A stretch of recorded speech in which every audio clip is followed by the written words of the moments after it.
What's up, gang? The gate was over $3 million. The attendance is 17,026, a full sellout.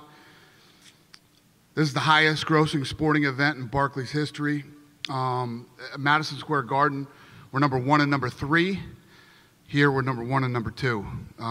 So we broke our own record tonight. Ridiculous considering the week we had, but amazing. Very happy. Let me see. Fight of the night. I don't think there's any. There's a beat. That fight was the fight of the night. Mercier gets a bonus, and Chris for the stoppage of Joe Lozone. They all won $50,000. Congratulations to them.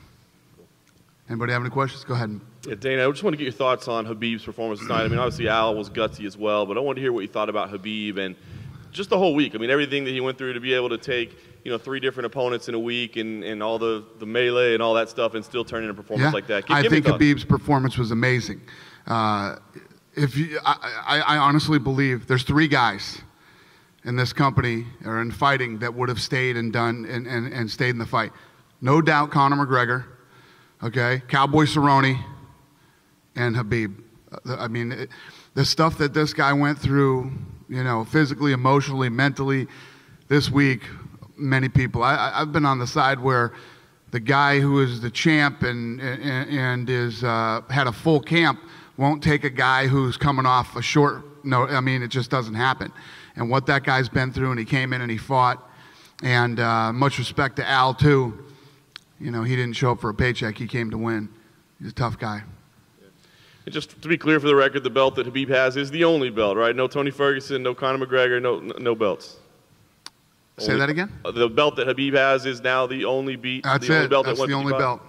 Okay. Yep. So with that in mind, I'm curious. I mean, after the fight, he calls out George St. Pierre, says that's the fight he wants. Not Conor McGregor, not Tony Ferguson. What were your thoughts on that? Is that a fight you're interested in? I didn't even know that. Yeah, I mean, do you like the idea of him fighting George St. Pierre? Or do you like the idea of? I mean, I know you said you never booked Tony. I don't have any ideas after this week, man. My brain is scrambled and I am a physical mess. I'm praying for Sunday. I'm so glad that this is over, and there was just such a positive outcome for the company. And again, I have to thank the fans too. There were no returns. Actually, tickets picked up and sold, and it's incredible. So thank you to the fans. Some of the people, when I was walking in, some of the fans were saying, thank God you didn't cancel this. I flew in from London. It cost me 10 grand this weekend and things like that. So shit show turned into something pretty good. I did want to ask you real quickly. I saw you talking with the commission cage side tonight. She had done an interview and said that Paul Felder was never even presented as an option to the commission. Can you comment on it and clarify what happened? Yeah, let me tell you this. The commission was awesome. The commission was outstanding, and I want to thank them for hanging in there with us this week too. Yeah, I mean, listen, they have their rules and regs here, and it is what it is, Okay. Seemed like some confusion, but. Huh? Seemed like some confusion that you would hope to get Paul in there, but they said that it never even was considered. Yeah, and just to clear something up too, I don't want to give this guy any publicity because he loves it, but that greasy, slimy rat, Espinoza, talking about how we break the rules and all this other shit. What is that? What's that guy? Oh my God! Just keep trying to be HBO and don't worry about what the fuck we're doing. You slimy little rat. Just last thing for me, Dana, real quick. I know it's only been 24 hours since we last talked to you, but any updates at all on the Conor McGregor situation from him? Any change at all in that situation? Is what? Just the situation in general, your relationship, his legal situation. We talked. Any updates? We talked yesterday. How did it go?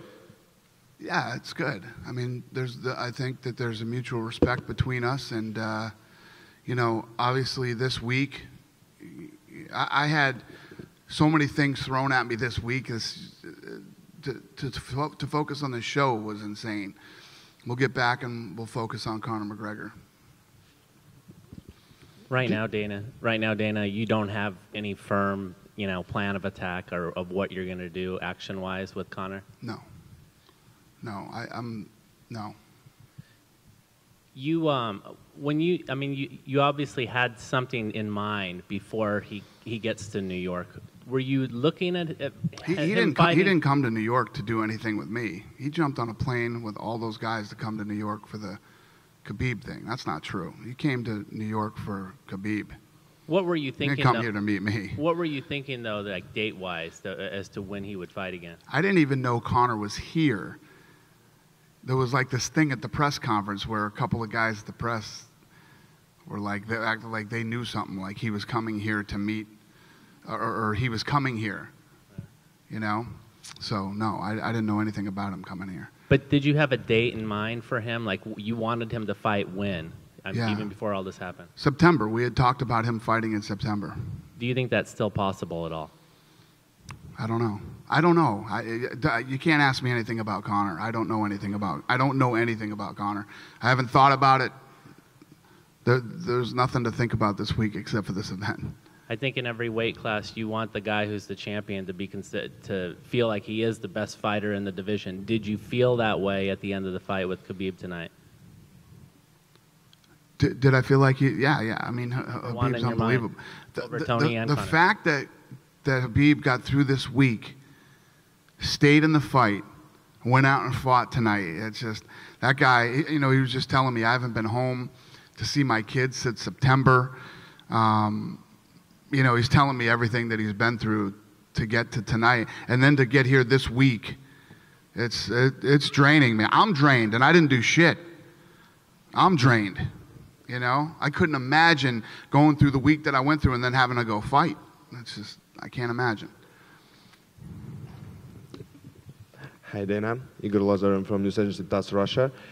Do you have any agreements about UFC tournament in Russia? And if I understand right, Khabib will not participate in this event. About us coming to Russia? Yeah. Yeah. I've been saying it for a long time. We're definitely coming to Russia. But that's all the information I have about it. I know. And how about Khabib? That's all I got. And how about Khabib, if this tournament will be? Khabib fighting in Russia? Is that what you're asking me? Yeah. Yeah, I mean, that would make a lot of sense. I think if we go to Russia, we'll probably have a fight first without him, and then it would be awesome to have a huge fight with him. Thank you. Kev? Dana, could you possibly, I wasn't going to ask you this, but could you possibly do Khabib and Conor in Russia with security situation? Could I what? Would you be able to do that? Could I what? Could you do Khabib versus Conor in Russia? Oh, my God. With security? I don't know. Seriously, I really can't answer any Conor questions till I, you know, this thing's got to play out. He's got to go to court in June. This question, you know, indirectly about Conor, is the company in better or worse shape today after the events of this week? You know, because there's positives and negatives. The positive, obviously, you kept the show together and had a great night. You know, the negative, of course, your biggest star is arrested and looked like a fool. I mean, so is the company in better or worse shape than it was coming into the week? We're in way better shape. Way better shape. Yeah, in a perfect world, it'd be great if Conor didn't show up and do that. And obviously, I didn't see that coming, or I would have tried very hard to prevent that. But yeah, I mean, we broke a record tonight. We broke the arena record for the highest gross, and we broke our own record. And we didn't just break it; we blew it out of the water. We beat it by almost $1 million. So yeah, it's and the pay-per-views were great too. So yeah, it was awesome.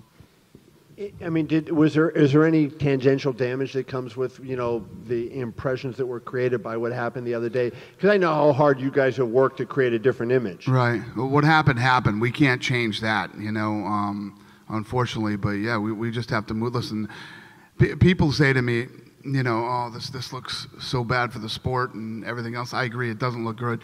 But at the end of the day, there's a lot worse that goes on in all the other sports. So take a dolly through a window any day. Yeah. And then from, just to talk about Khabib, when you look at the level of grappling he has, everybody knows what that is, but he went in there against Al, and he stood and struck with him for 2 or 3 rounds, right? And I mean, Al didn't train for a 5-round fight, I get that, but I mean, he looked pretty good striking too. I mean, he's developing into an all-around fighter, not just a one-dimensional guy. Would you not agree? Yeah. I mean, it's obviously his move, putting you down on the ground, and when he pins and traps that arm and then just starts smashing you, it's a lot tougher to do with a guy who's a wrestler like Al. Al's got good ground game, strong kid too, and has knockout power. And it was, I mean, Al said it at the press conference, I have everything to gain and nothing to lose, whereas Khabib has everything to lose. I think that's the type of fight that Khabib fought tonight, and on top of all the stuff that's happened to him too. Dana, just any thoughts on Rose Namajunas' title defense tonight? How did you just think she looked? And what do you feel about Joanna Jędrzejczyk now that she's in that kind of weird 0-2 contender spot that we've seen some fighters in the past? Who, Rose? Yeah. Rose's position now. No, Rose looked incredible. I mean, if you look at how much she's grown since The Ultimate Fighter, she looked amazing tonight. And Joanna did too. It was a great fight. I had it 2-2 going into the last round, and it was awesome. I was literally just in the back doing an interview, and I'm sitting there talking, and Rose is standing right in front of me doing an interview, and she's back there walking around and doing her thing. How many fights have we seen with those type of leg kicks where as soon as the fight is over, they walk around a little bit, and then the announcement, they can't even walk. They have to be carried out of the octagon, and then I'll go in the back, and you'll see people on wheelchairs, or they get transported. That little girl is walking around back there on both legs. It's pretty impressive. And I only asked this because you did mention Steven Espinoza on your own, but Floyd Mayweather did an interview tonight on the Lara broadcast, and he said if he were to fight in the UFC, he would want Showtime and CBS to be involved. So with that said, and your thoughts on Espinoza? That ain't happening. That ain't happening. So that could be a roadblock to Floyd actually fighting in the UFC if that's realistic. We'll do it on HBO.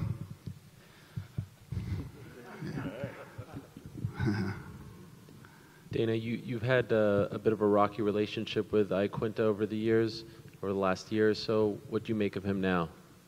I mean, I've had rocky relationships with you should know that, Ariel, with just about, everybody at one point or time. But, I've never not respected Al Iaquinta. I think Al was more upset with us than we were with Al. Or I don't know what his, what he was upset about, but we weren't upset with him. It happens. Listen, we're all in business together, and these things happen. But I have a lot of respect for him for stepping up and taking this fight. And have you talked to GSP recently? Who, GSP? Yeah. No, we haven't talked recently. Okay. So you don't know if he's at all interested in this challenge from Khabib? No, I haven't talked to GSP, and I definitely haven't talked to GSP about fighting. Okay. I think that I hit his agent a month and a half ago about something, but I don't remember off the top of my head exactly what it was. It was about a fight, but it might have been Woodley. I don't remember. Is it possible to clarify what you said about Brock yesterday? Because you said he's still under contract. How is he under contract while still under contract with WWE? Because he retired from UFC, he retired from MMA. So when he came at UFC 200, he signed a multi-fight deal? I think so. I don't remember exactly. But yeah, Brock still has a contract with us. Okay, and has he told you that his intention is to return?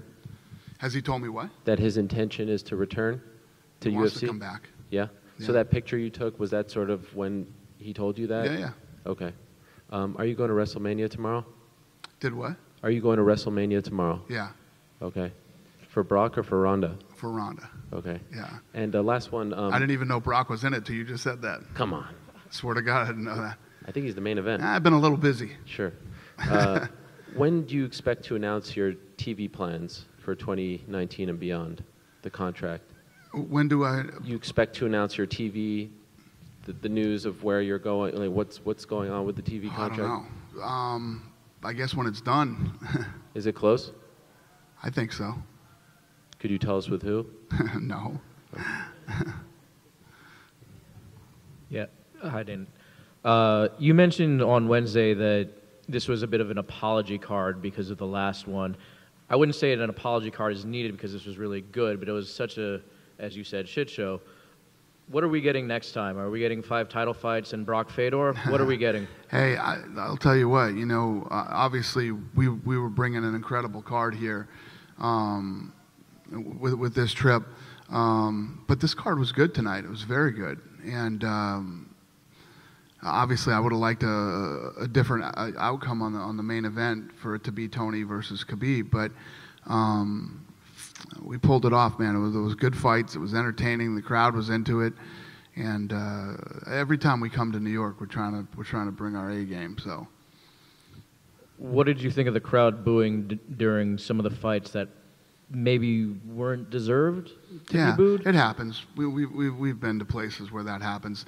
Listen, the problem is when you just get done seeing the Zabit fight, right? It's like every other fight. Now, no matter what happens, unless you just stand in front of each other and go toe to toe, it's tough. It's tough to roll in after a fight like that.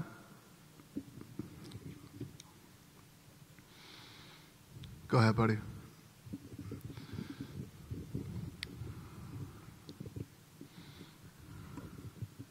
Who will be next opponent of Rose Namajunas, or who is closer, Jessica Andrade or maybe Karolina Kowalkiewicz after this fight against Herrick?